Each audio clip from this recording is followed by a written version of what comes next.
$2,000 aid, Trump is with the Democrats. Republican senators are faced with a difficult dilemma. They will have to choose between their fiscal conservatism and Trump's largess.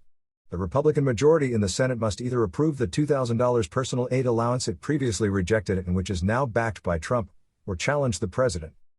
Trump tweeted that unless they had a death wish, they were better off approving the hike in benefits. Faced with the reluctance of the Republican majority to hold a vote on this issue, the Democrats decided to force them to do so by announcing that they will not vote the defense budget until the Senate approves the allocation of $2,000.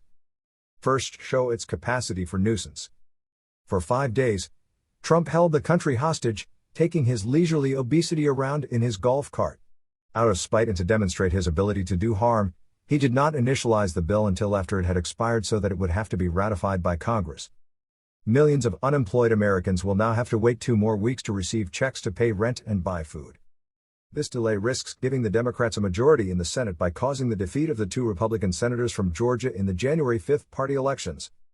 Through it all, Trump's mind is still plagued by the same obsession.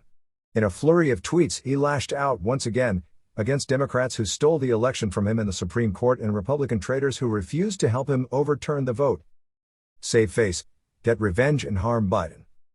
By January 20, Trump intends to do everything within his executive authority to make the country more difficult for Biden to rule, but also to take revenge on the Republicans who abandoned him in his absurd attempt to proclaim himself the winner.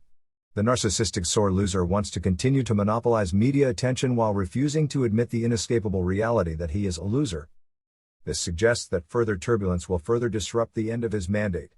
Trump no longer listens to his presidential advisors and moves away from elected Republican officials to lean on a clique of hallucinators with whom he continues his absurd conspiracy to overturn the election result.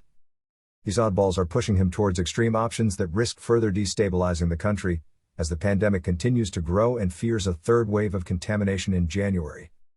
All these beautiful people are currently plotting with Trump to prevent the ratification by Congress next Wednesday, January 6, of the Electoral College vote. What drama are they preparing? Expect the worst. Trump is now more deranged, therefore more unpredictable and more dangerous than at any time during his presidency.